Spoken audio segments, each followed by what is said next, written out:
नमामि शमीशान्य निर्वाण्य रूपं विभुव्यापकं ब्रह्मवेदस्वरूपम् निजं निर्गुणं निर्विकल्पं निरीहं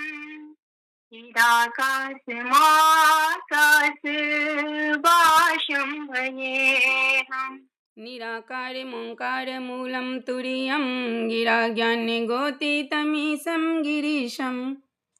करालं महाकाले कालं कृपालं गुणागार संसारे पारं नतोऽहम् तुषारादृशं काशीगौरं गभीरं मनोभूतिकोटिप्रभाश्रीशरीरम् अस्फुर्णिमालिनी कयोलिनी चारुगङ्गा निषद्वाल्वालिन्दु कण्ठे भुजङ्गा चलति कुण्डलं भ्रुवनेत्रं विशालं प्रश्नाननं नीलकण्ठं दयालम्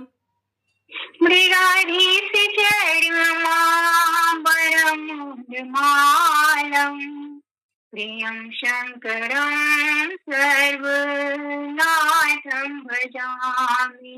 प्रचण्डं प्रकृष्टं प्रगल्यं परेशम् अखण्डम् अजं भानुकोटिप्रकाशम्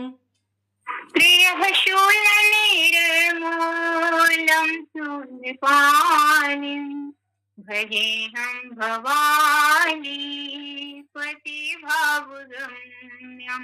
कलातीति कल्याणि कल्पान्तिकारी सदा से चिदानन्ददाता पुरारी चिदानन्द सन्दोह मोहापहारी प्रसीदे प्रभु मन्त्रधारी न यावादुमानाति पादारविन्दं भजन्ति है लोके परे वा नरायम् न तावात सुख सन्ति सन्तापुनाशम् प्रसीदे प्रभो सर्वभूताधिवास नामि योगं जपवनैव पूजां नतोऽहं सदा सर्वदा शम्भुतुभ्यम् जराजन्मदुःखदतातप्यमानम् प्रभो पाहि शापानं मामिष शम्भो रुद्राष्टकम् एकं प्राप्तिं विप्रेण हर्तुष्टिः ये पठन्ति नयावतां तेषां शम्भो प्रसिद्ध्यते। धन्यवाद। यदि नया तर्जमर दुनू बहिन के नीक लागल है तो लाइक शेयर एंड